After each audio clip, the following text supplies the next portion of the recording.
Welcome to instructional videos. Today we are going to set up the EuroFit A Frame. So first thing you want to do is remove all the parts from this convenient carry case.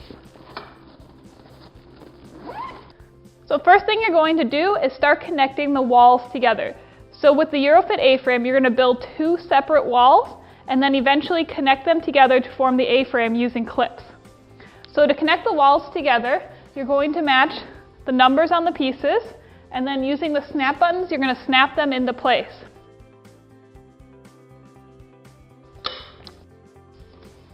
And I'm just going to continue this to build the first panel.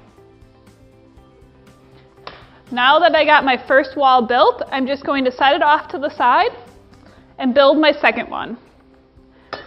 And you're going to repeat the same process for building the second wall.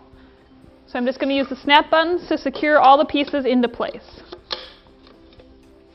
Now that I have both individual walls built, I'm just going to set it off to the side and get my graphics.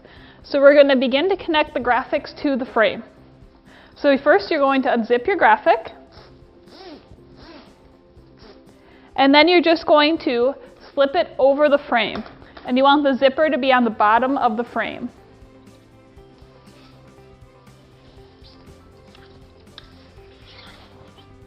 And once you have your graphic completely on, you're just going to zip it shut.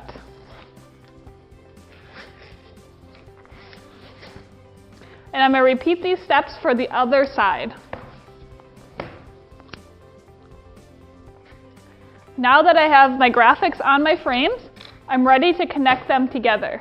So to connect the two pieces together to form the A-frame, you're first going to connect the bottom of the A-frame using the long pieces. So you're simply going to slide the A-frame in,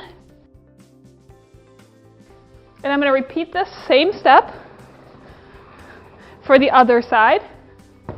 And you want to make sure that you're using the bottom of the graphic is the one with the zipper, and that's what we're going to be pushing into the clamp. So I'm just going to push this side into the clamp. And then I'm going to allow the pieces to come together to form the A-frame on the top. And then I'm going to connect the second piece to the bottom. And you want to evenly space these two pieces. Now that I have the bottom of my A-frame connected, I'm just going to use the two small clamps to connect the top. And we're going to space them out evenly just like we did the bottom. So I'm just going to align it to the bottom clamp and then clamp both pieces into place. And it's just that easy to set up your EuroFit A-frame.